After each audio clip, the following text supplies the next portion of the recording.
Welcome back to Soul Navigating. My name is Melody Krafft, and today we're going to explore what metaphysics is. And I have two guests here who are very knowledgeable about this area of information. And on my right is Reverend Brian Funk, who's with the Arlington Metaphysical Chapel. So welcome. Thank you, Melody. Thank you for having us. Okay. And over here we have Jim Wilkins, who's also a Reverend at the Arlington Metaphysical Chapel. So I'm really glad you're here today because we're going to talk about metaphysics. So Brian, I'm going to shoot the first question to you. All right. So you kind of give us a sense of what metaphysics is, because I'm sure a lot of people that are listening may have some kind of idea, or maybe they don't have any at all. So just go with it wherever you want. Sure. Especially when it comes to our name itself, Arlington Metaphysical Chapel, what makes it metaphysical? The word itself, metaphysics, pertains to physics, which is the nature of reality, the physical nature of reality. But meta means beyond, so beyond the physical nature of reality. When you kind of imply that or incorporate that into a church, that means a lot of things dealing with what goes beyond the physical. So that's also what happens when we die. What also happens when we're working with healing energy, things that you can't see. But it also goes well with natural law and the causes behind the physical. So it helps us study and understand the underlying causes of things that we often don't see. So metaphysics is really that, what goes beyond the physical. Okay, so I have a question. So you just mentioned one of the examples as when we die. Can you talk a little bit more about that in terms of the metaphysics? Sure. So our belief system is that the soul continues after death. Part of the main tenets of our belief system is that we continue on. And to have that gives us a lot of comfort and faith going through this life, knowing that there's a part of us that can still continue on, that can continue to communicate and talk with loved ones even after they die. Partly in my counseling, what I've found the most difficult people to talk to are ones that believe we come here, we die, that's it, we're dead, we're done. And that's why they get so depressed and so upset when people pass, because they feel like that's it. With a belief system that frees you to understand and know that the soul does continue, it frees you to live more happily with your life because you're not afraid to die anymore. There's not that void, that vacancy of emptiness. So I see, then is this the reason why mediumship is such an important part of the chapel? Yes, mediumship's very healing. In the essence of it, it's really meant to help heal those that are either guilty because they didn't get to say goodbye, or they have that guilt or upset because they didn't get to do X, Y, or Z, apologize, be around for them more. So that builds up, causes depression, causes really bad states. So what mediumship can provide is closure a lot of times. Just even letting that person know that that spirit or loved one is still existing, just in a different form without the physical body. Just to hear that, even sometimes that name, or to hear a message or something that conveys to them a personal experience that relates back to that spirit is extremely healing, and allows them to continue living now knowing that that person, spirit, loved one, is still around. So then you do what's referred to as evidential mediumship. So can you talk about that? Because a lot of people don't really understand what mediumship is. Sure. So when it comes to mediumship, I'll differentiate by saying there's psychic abilities and there's mediumship abilities. So psychic ability is when someone's able to, pick up energy around a person. Sometimes they'll hear names, but that's getting more into the mediumship part. So psychic and mediumship are two different things, but they work very well together. The mediumship aspect is literally seeing someone around somebody or hearing somebody. I always like to equate it to a radio channel or a TV channel. There's different frequencies that these channels exist on. To focus in on one, you can clearly hear or see, but you also might start picking up something on another channel. So what mediumship really is, it's raising the vibration of the instrument, of the medium, to a certain channel where the spirit or loved one can kind of come down in vibration because they no longer have a physical voice box to talk or to be seen. Mm-hmm. So you meet in the middle, and that's kind of where the term the happy medium comes. The instrument raises their vibration, the spirit lowers theirs, so that they can communicate on a channel where they can see and hear. Yeah. So it's interesting that you use the word instrument. Mm-hmm. And I've heard that from, I think, Silver Birch refers to mediums as instruments, and I think White Eagle does also. Yep. And you're somewhat familiar with White Eagle's work, aren't you? Yep. And can you talk about that a little bit? Sure. Love me some White Eagle. What's that? Love me some White Eagle. Okay.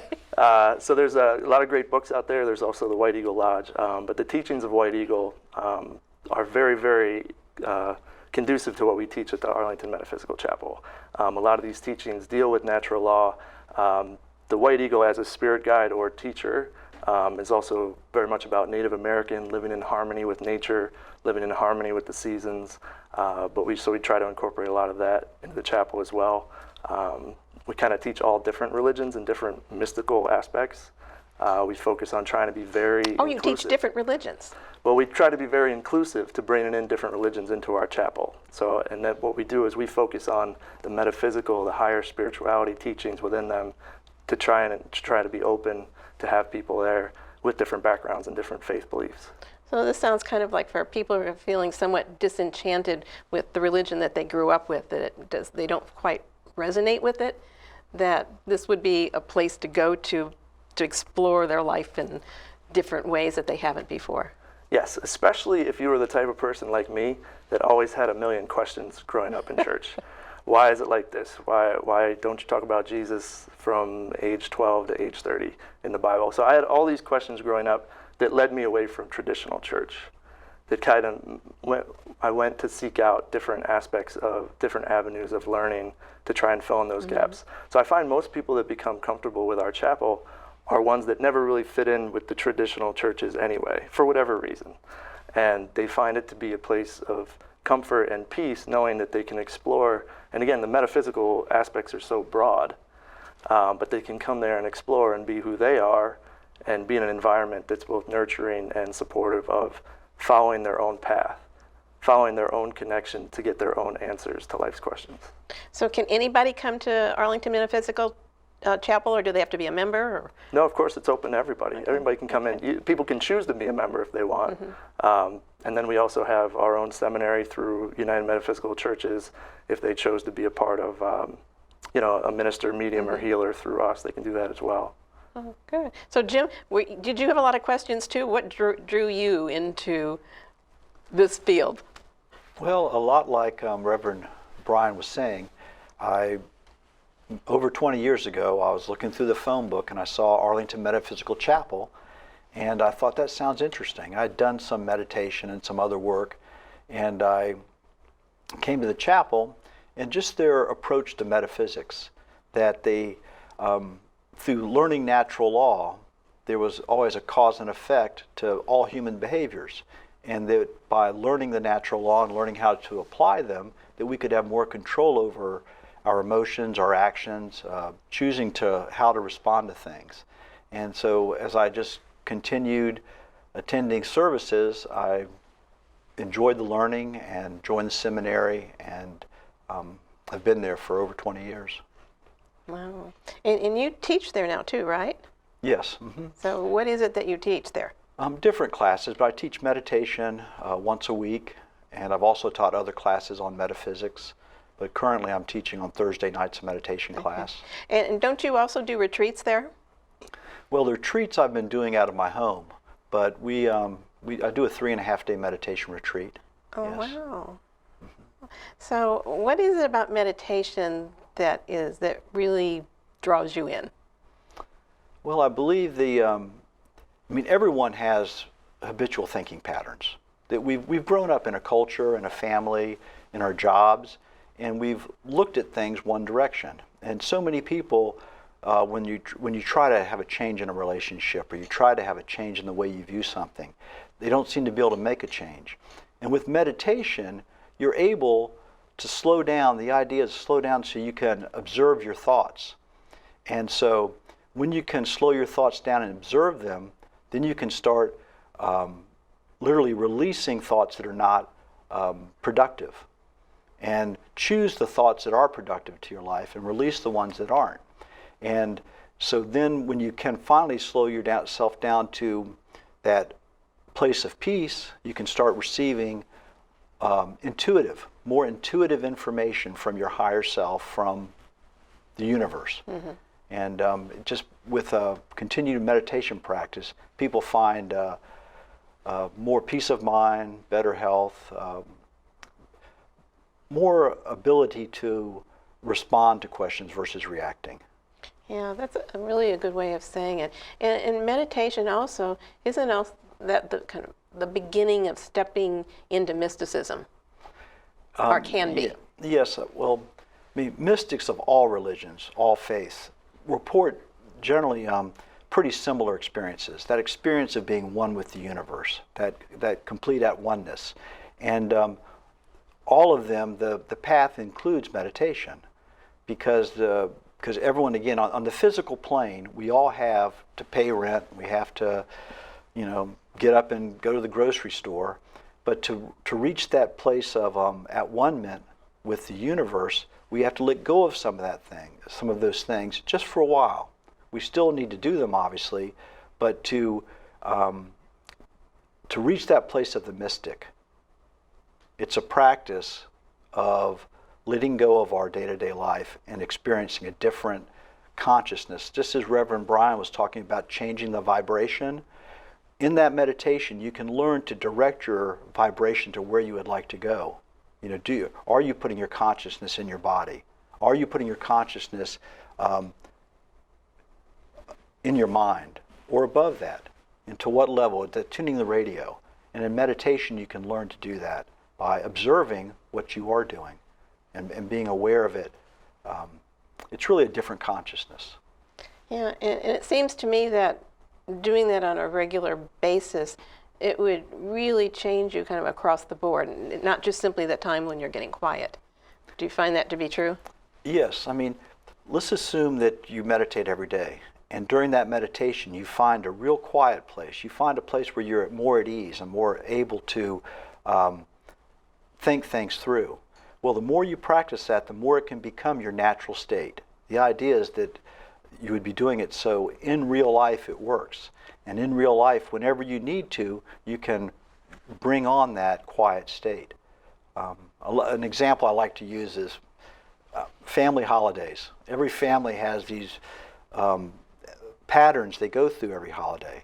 And if you'd like to change that, you need to change how you're in that relationship. And so you need to learn to respond versus react when you're there, making that choice up front that you will stay in a relaxed state of mind and not react the way you always have. And that's what I believe the meditation can teach you by practice. So you're really just creating an opportunity so you can start changing yourself.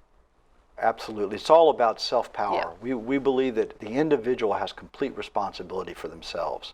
And through learning natural law, you can learn how to take that responsibility and use it for your Do you best. find that some individuals kind of resist that idea of recognizing that they're totally responsible for themselves? Well, it's so different. And yes, I mean, if you've been making bad decisions, you would like to say that other people, maybe had a hand in it. Mm-hmm. But obviously, each of us can make our own decisions. Mm-hmm. But you have to understand where your power comes from. Yeah. So then we're going back to the law of cause and effect. Yes. Yeah. So you're really teaching people that they really have the power to change their life. So you're creating opportunities for them through meditation and through mediumship. So Brian, how can people have a session with you or at the chapel? Sure, they can call the chapel. They can also go online if they want a counseling or mediumship session with me. Mm-hmm. That's not a problem at all. Make appointment. That's really all that is.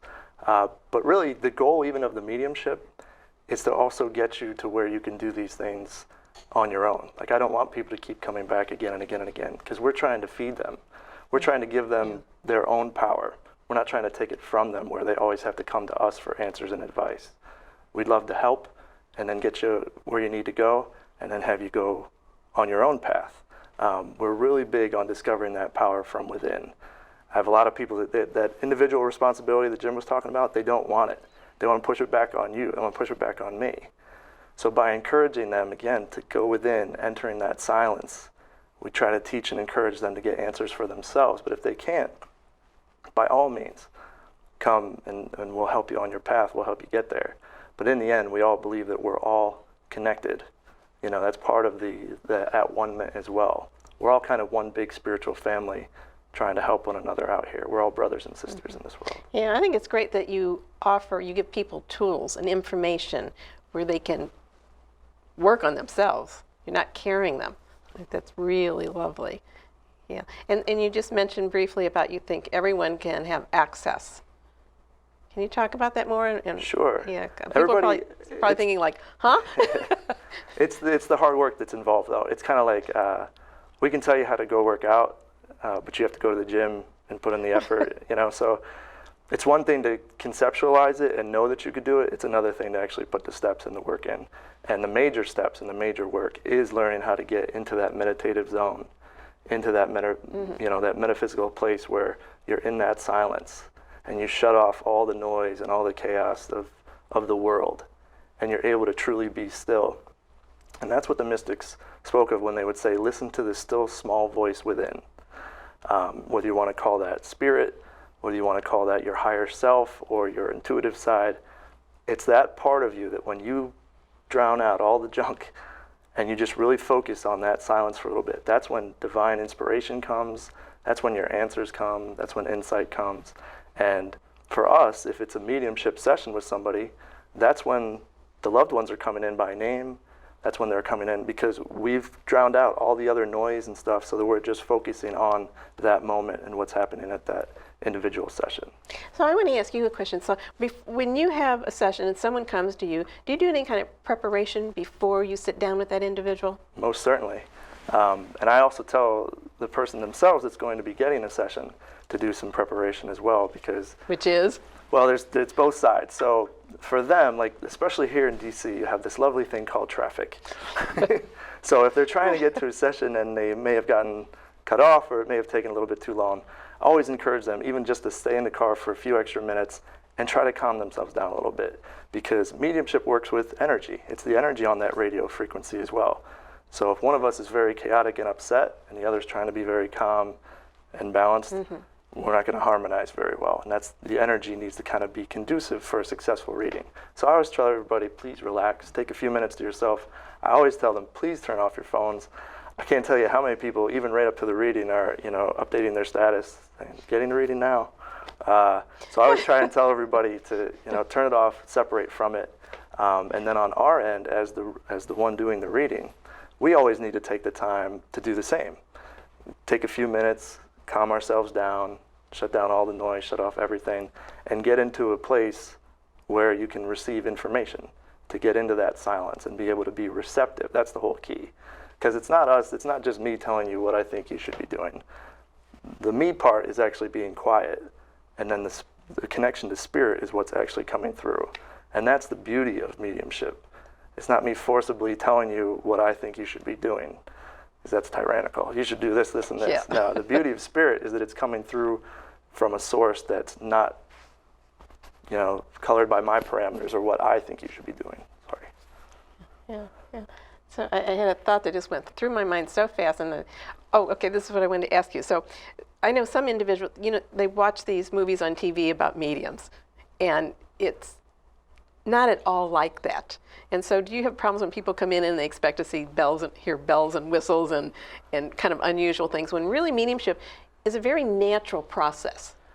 I think the biggest thing for people to understand when it comes to mediumship is that spiritual energy is actually very subtle. But a Hollywood blockbuster is going to be dramatic. It's going to be chaotic. Like, I have to get that message through. I have to save this person. True mediumship is very subtle, and the energy is very subtle because it's just it is, like you said, more natural. And the more that you actually lift the veil between the physical world and the spiritual world, it just becomes that much easier. It's not a dramatic shift to enter one or the other. And then you get to that point where you're seeing and hearing more and more, because the veil is no longer as thick as it used to be. It's not as hard to get and see and hear that radio frequency that I described earlier.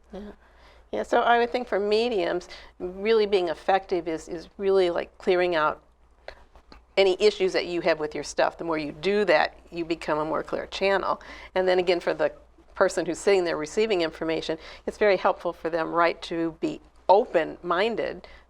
Not that they have to accept everything that you say, but at least be open to it. Because a lot of times they will sit there and say, well, I don't remember that or whatever, because they're kind of like a little tense about the Yeah. situation. And then they may sometimes call you afterwards and say, okay, I know what you're saying now. Yeah, Yeah. that's what's nice. We call that validation. Mediums don't always get validation. You don't always hear back from the Yeah. person you give a message to or a reading to. But the beauty of it is information will come through that may happen in the future. It may be a few months ahead. It's not that we're predicting Yeah. the future or anything like that, but a message might come through where a name comes through or something and the person doesn't recognize it. They say, thank you, I don't know what that means. But then months will go by or something will happen. They'll be like, oh my gosh, I remember during the reading you said X, Y, and Z. Finally, this makes sense. Quick example was I gave a reading about a year ago to the woman, and I said, there's a St. Christopher around you. It's very protective. It's very important to you and your family. There's something there about St. Christopher. There's something so important. And she's like, meh. I don't know what this is. I'm not sure, but thank you. And then one day with her daughter, some months later, they were at a store together, clothes shopping, and a woman came running up to her daughter and said, I really love your necklace. I would love to get one for my daughter. And it was St. Christopher. And so the mother came over and said, wait, you know about St. Christopher? She said, yeah, Mom, St. Christopher protects the family and protects us. So it was the connection there where it may have not resonated for her at the time, but St. Christopher was a definitely positive influence protecting and being around her daughter and her family. So it was kind of neat just to get that feedback as well. She's like, I understood what you meant now. So that's good. So we don't always get that either. We don't always get the feedback and validation that our messages are there, but it's always like a beautiful, sacred time to just try and unite somebody with some information, either from a loved one or a spirit guide or just anything that can help them in their life is really what we're trying to do. Yeah. So you're creating a sacred space when they come in. Yeah, it's not for show. It's not it's not scary or there's not anything like overly dramatic about it. I normally sit and I close my eyes, so it's really uneventful for the person sitting across from me. But that's the whole thing, is that it's not anything out of the normal. But the information that comes through is always very, very healing. And that's why, too, we kind of alluded earlier that mediumship can be very healing. And the beauty of that is knowing that when this information comes through, the evidential that you spoke of, that there's no other way that somebody could have known about this little bit of information. That helps to heal people in ways that you can't even imagine. I mean, it's just such a beautiful, beautiful thing when that occurs. Yeah. So what you're really saying is, if I'm hearing correctly, is that the purpose of mediumship is healing. I would say so. Yeah. I would say It's definitely not entertainment. no, not at Yeah. all. And I would say if anybody's going to be entertained, then maybe I'm not the one for you. But if you are interested in healing and Yeah. having some of this information to come through, then by all means, I'm probably the one for you. Yes, I would think that would be very powerful. Yeah, yeah. So, Jim, you don't do mediumship, correct? No, I do. You do? Oh, I didn't know that. Yes. So, tell me about your experiences with it. Well, much like Reverend Brian's saying, it's finding that place in your own consciousness where you are open to intuition. And it could be about myself, it could be about someone else. But it's quite the effort to do it is you're trying to do it. You're going to that quiet place in meditation and then looking for some type of information. And maybe I'm giving a reading to you, or I'm asking a question about myself or a loved one. And sometimes you just start getting information, just like higher consciousness, things you wouldn't have thought of yourself. So, can you distinguish the difference when you're getting a message from someone in spirit as opposed to when you're tapping into your own higher self, your own wisdom? That can get really gray. It can get really gray. Sometimes it's real clear, and sometimes it isn't. But the more you do it, like anything, the more you're going to be used to that. Sometimes you'll always be getting information from one place. You'll know that vibration. But many times it's kind of, we know it's going to be colored many times by our own thoughts. So as mediums, we have to try to make sure that this is true information versus, my own thinking. Yeah, because spirit does work through our frame of reference. They give us information that we can understand to some extent, Interesting. I mean, sometimes you'll get in dreams. Many people are getting very clear dreams that they know they come true.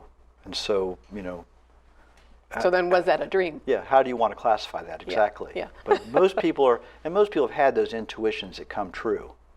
And we're just saying that if you can quiet yourself enough, you get more of those. Be it through meditation, be it through gardening. If there's some way you can quiet your mind. Yeah, active meditation, yeah. Yes. I was going to ask another question. It flew. I've got so many questions. They just keep flying through, and then there's another one. So I also wanted to ask, and I'd like to ask Jim this question, because I know spiritualism is a big part of the Arlington Metaphysical Chapel.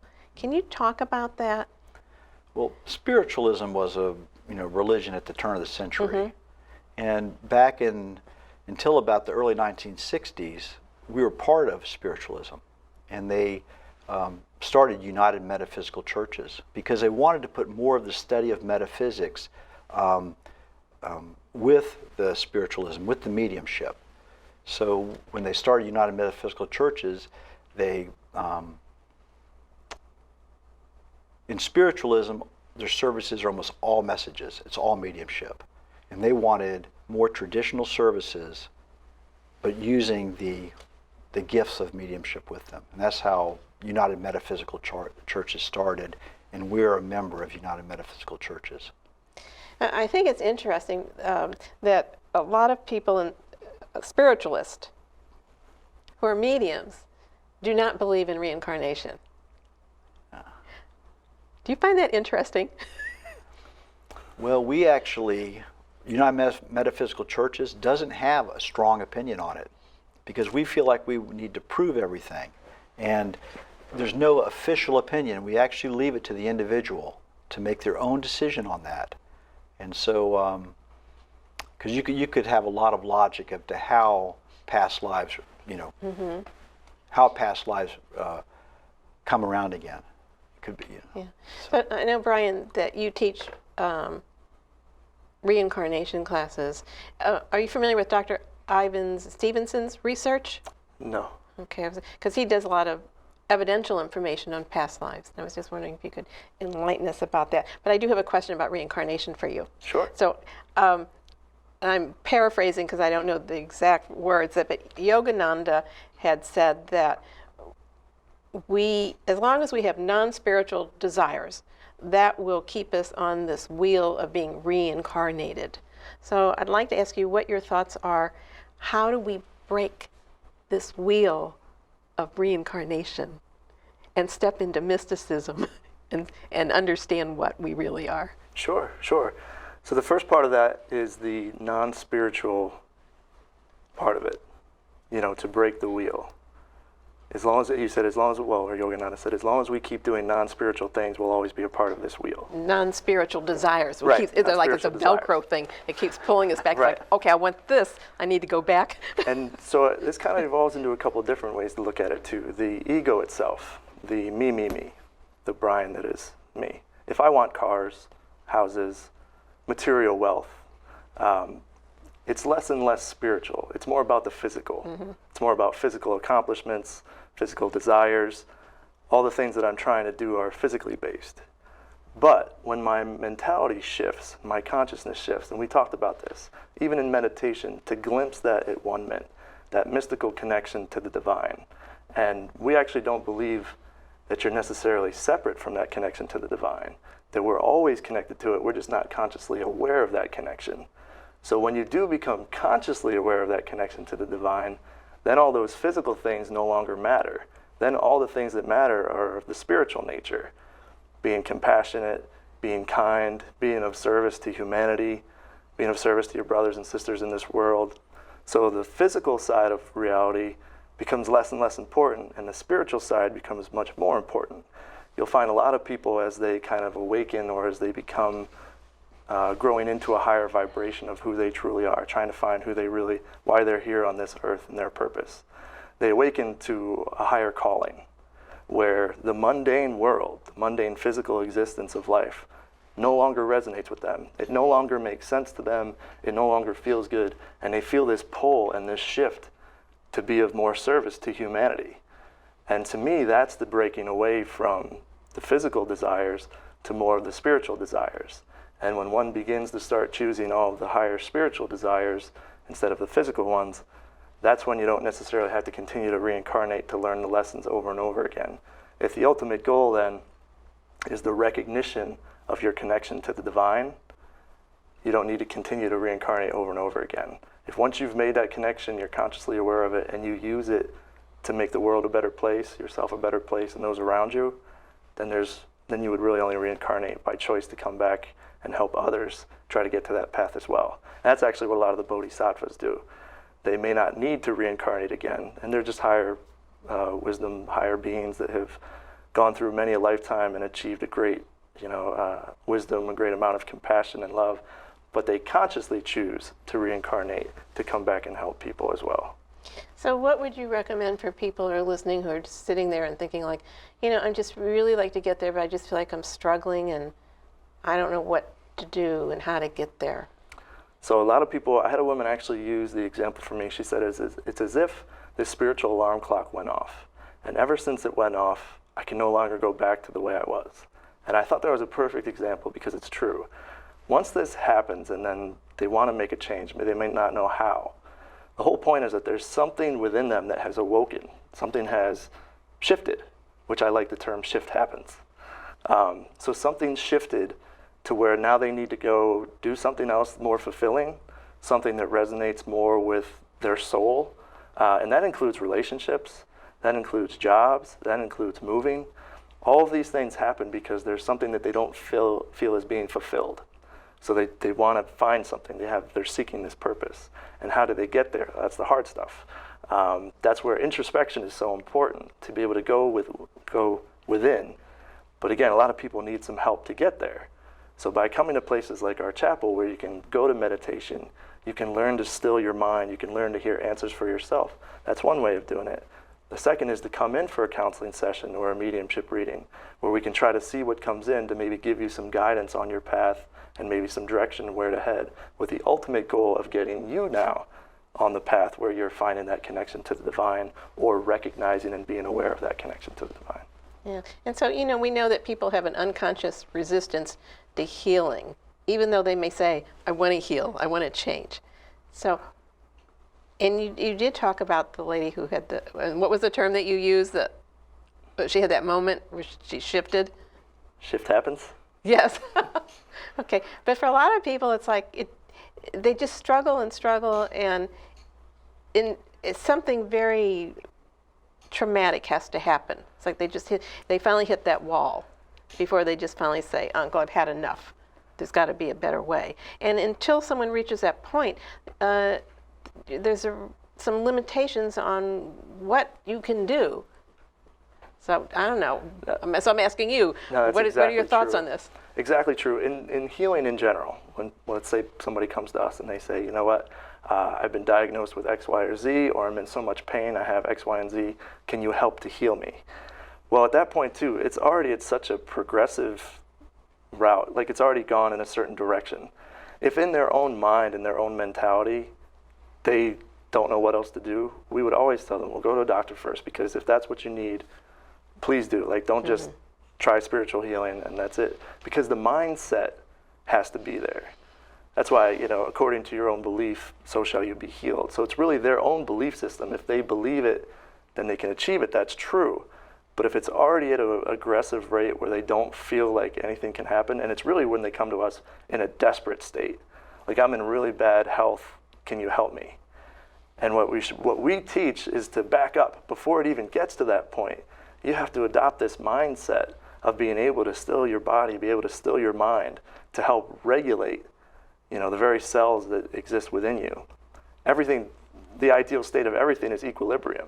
So if you can get to that state where you know how to maintain balance within your own body, you don't get to that state where disease is in full, effect, and now you're worrying about what to do next as far as surgery or anything like that, and you just want some quick spiritual healing energy. We try to get them to shift into the mindset of adopting this as a mentality. Reverend Jim spoke about changing your mind, changing your thoughts. And that's definitely like a number one rule when it comes to spiritual healing. You have to believe and you have to be on point with making your own body whole and balanced again through whatever means you can. Yeah. So I'm going to follow up that question with Jim because about how powerful your thoughts are. When we tell people change your thoughts and your life will change, that's correct, but people don't really know what to do or how to do it. What do you recommend to people? Some kind of practical information you give them that they can take home and work with? Well, as we know, each person's an individual. Each person's unique. And so we start off with just let's just say meditation. But meditation is not just about your mind. As Reverend Brian was saying about quieting your body, so many times we hold hurts, we hold old fears in our bodies, and we can hold them, and they can literally cause disease from all types of things. So when someone comes to you and you need to talk to them, and are they holding on to old fears? Or is it just a mental thing about feeling no confidence, whatever it may be? So each individual, you have to find out what's the thing that's first holding them back. Because many times it can be a physical ailment that's caused by who knows what the cause is. It could be a mental ailment. So through individual counseling, if someone's really at a point where they need to make some changes, you need to do a little bit of getting to know a person to give them advice which way to go. Well, do you find that they come to you when they've kind of like exhausted everything else? I think across the board. I mean, there's a lot of people that are doing great. They've had great careers, they're retiring, and they've always had this intuition to try something. And they want to come check it out. And then we have the people that really are at their last, they've come to a church because they want some help. And so I'd say it's across the board. And everyone's welcome. I mean, many people can come and teach us things. They've had a lifetimes of experiences, and they come and explain to us what's happening, and it's we can learn from all of us have lifetimes of experiences. Mm-hmm.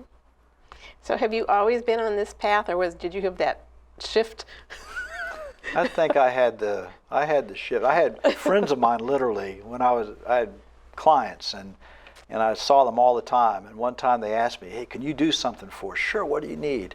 And they wanted me to go to a weekend event. Mm-hmm. And I went to it and I thought, yeah, okay. And then about 6 months later they arranged another one, and then it really hit. And since then I've been doing, I found it very helpful to have more control over my energy, my emotions, etc. Mm-hmm. And so I've been on that path. That's been 35 years. That's impressive. Yeah. But I'm still on it, so obviously I'm still paddling. Yeah, well, we're all still sitting here in a physical form, so we're all working on something. How about you, Brian? I've always been weird. You've always been weird? So I'm one of those, and for anybody else out there, I never really felt like I fit in anywhere. So, and then I was always drawn to the paranormal, and I was always drawn to, like, even when I was younger, I would see things and hear things. I didn't really develop it at the time because I was just a kid. But that made more sense to me than real life. I don't know how to explain it, but it's just so that spiritual side of things, the what's beyond the real physical reality. That was always something, even when I was younger, I was more interested in. And then to grow up and then actually find a church and a chapel that actually believed in these things and actually taught about things that I was interested in, it was like finding a second home. It was great. So now you get to play with it all the time. It's my favorite toy. I know. When I have people come to me and they ask me, or say, I feel like I just don't belong anywhere. I feel like Earth is not my home, and I'll say, well, there's a reason for that, because it's not. Yeah, that's exactly it. But that's also, we get that a lot with people coming into our chapel. They just feel like they feel comfortable there because they don't feel comfortable at a lot of other places, which is part of what we're trying to create there, that place for them to be. Because I myself don't feel comfortable, pretty much, almost not of this planet, not of this world type thing. You just don't feel as comfortable with a lot of things. but you come to a place where you can find that peace, find that stillness, find that connection to the divine, to others, and you just feel like that makes sense. That's kind of what drew me there. So you have you're conscious of the fact that there's more than just this physical world. Yes, but that also alienates you because most people are not of that same consciousness or that same mindset. Yeah, I can see where It can make a lonely existence in that way. yeah, I think initially it does. That's why you're so happy when you meet like-minded people, because you're like, yes, you're a weirdo too. I think we've had many people come to the chapel though that they still practice other religions, but they come and they just have a question. Like they'll say, I keep having this voice or I keep having this dream, and we can explain it, and their eyes will get wide. They go, oh, you mean this is normal? And yes, and so many people that have had mediumship experiences or can see things, and clairvoyance, whatever, clairaudience. And so when we can explain it, it's just like affirmation that it's a normal occurrence to us. So would you say that everyone has a latent ability for mediumship because we're all connected? Oh, absolutely. Everyone has the ability. It's just where you are in your life. I mean, if you're working 60 hours a week, it's hard to have the time to develop those skills. Many people do it later in life. Yeah, and it's usually something that triggers them. I would say so. Yeah. I think a lot of people, when they lose someone to death, what they perceive as death, that can be a wake-up call to start looking at themselves and life differently. I'd say it's pretty common for people to come who just lost someone and ask us, I feel like I'm hearing from this person. They've never experienced it before, and they've lost someone very close to themselves, and so and we go, yes, and then we can explain how it works, because so it's. And there's nothing unusual about it, or nothing strange or abnormal. It's very normal, because we all are connected. I think what is not normal is when we don't have access to it, because our ego consciousness is that chatter is going so much, and we're so focused on the material world and not open to our authentic self that we shut out all these other beautiful possibilities. And so you all create an environment where people can step in and feel safe to explore these experiences that they're having. Yes, that's well put. Yeah. So what else would you like to tell me about the chapel? What else do you offer the community? Well, now that I'm the new pastor there. That's right, and you are. I actually look forward to getting involved a lot more with the community. So I want us to get in a lot more charities and a lot more fundraising things for the community as well, to give back to the community that supported our chapel for so many years. Great. The chapel's been around for some time now, right? Yeah, 1981, I believe. 1981? Yeah. Yes. All right. And where is it located? It's on Wilson Boulevard in Arlington. 5618. 5618 Wilson Boulevard. Wilson Boulevard. Yep. Okay, so anybody wants to go, it's open. And tell me the times and days and whatever you have things going on so people can know about it. Sure. We do 2 services on Sunday.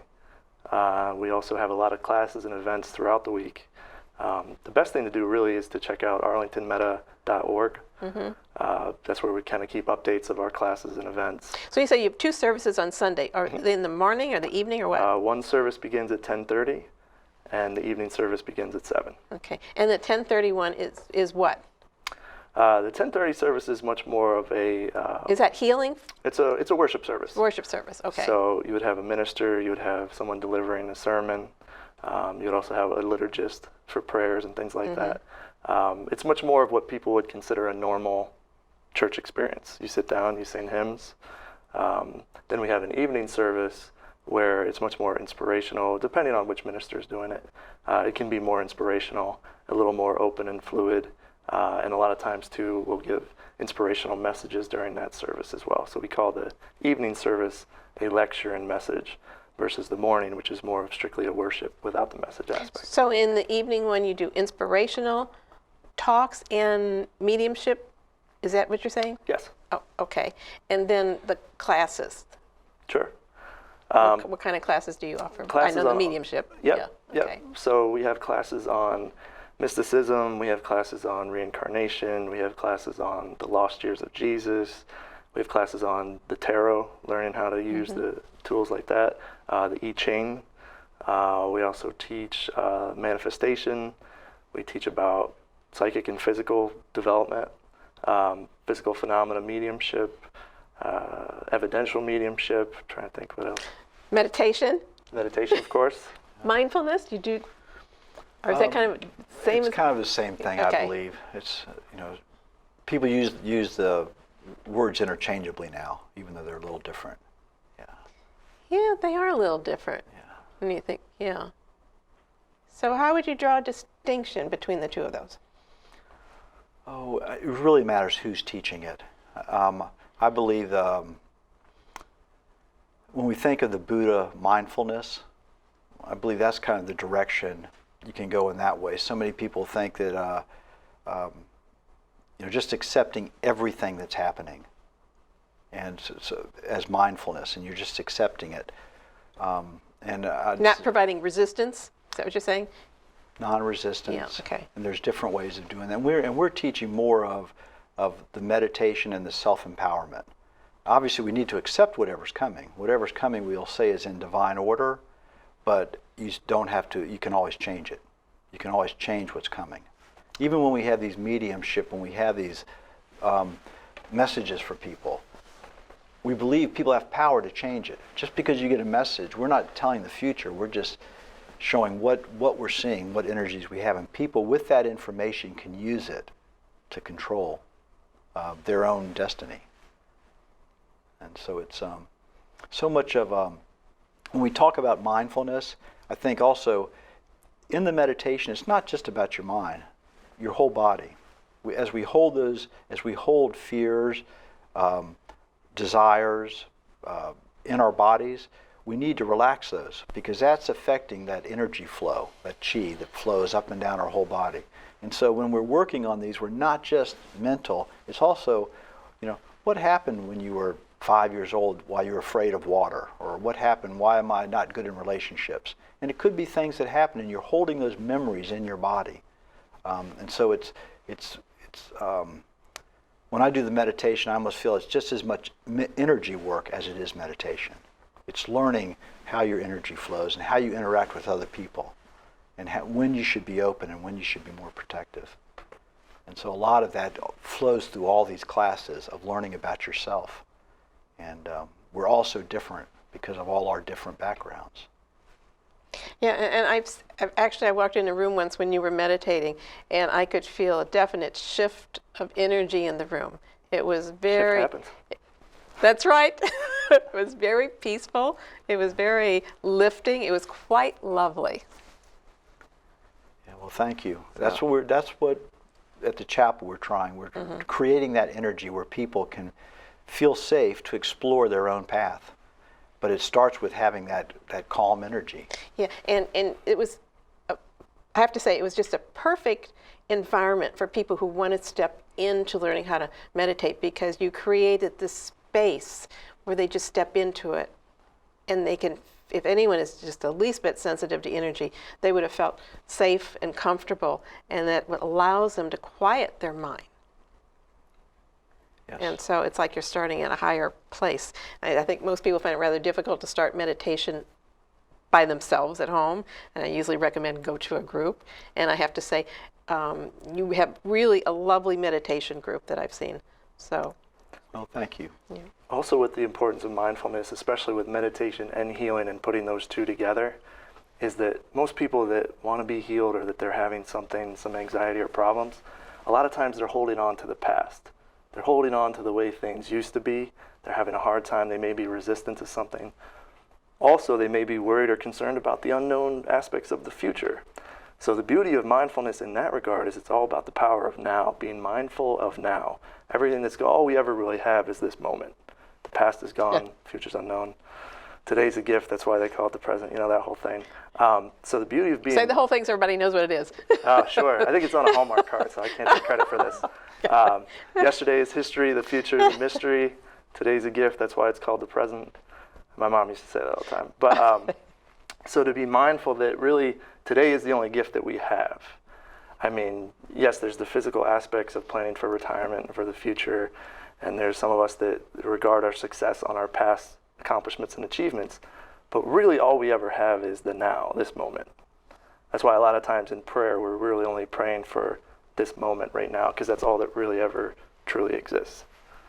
So that's, to me, my understanding of mindfulness, being present in the power of now.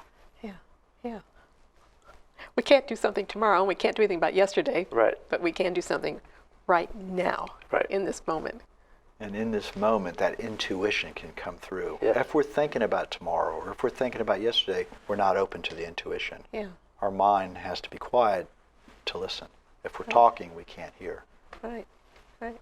Yeah, we can't overemphasize enough the importance of going within and being quiet and entering that silence. To me, that's the key to unlocking so many divine mysteries and so much understanding of ourselves, is to be able to get rid of that chatter and go within. But people don't want that. People want to be handed the answers. People want to they don't want to do the work. They don't want to go to the gym, like I said, and work out that mental ability. Yeah, and I often ask people, well, do you have a meditation practice? And generally the response is, well, I try. And they're missing so much. There's so much beauty within them that they don't recognize by not allowing themselves to get still. But it's like you said, it takes practice. You know, we're not going to get good at anything unless we practice. Well, the beauty of it, too, is that you can use it then to enter that state really quickly in any event or any opportunity that comes into your life. So let's say there's a car accident. Everybody's freaking out and scared. You take a second, take a breath, you center yourself, and now you can be more calm and you can be more of help to people because you're not chaotic and freaking out.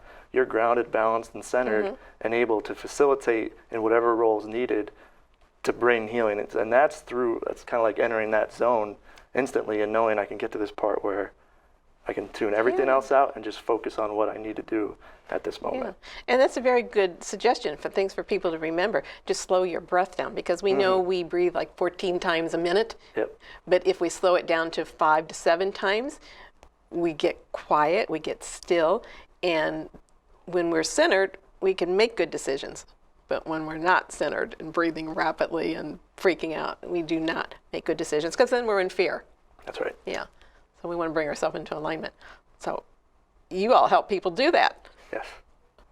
Super. What else would you like to share about Arlington Metaphysical Chapel? What would we like to?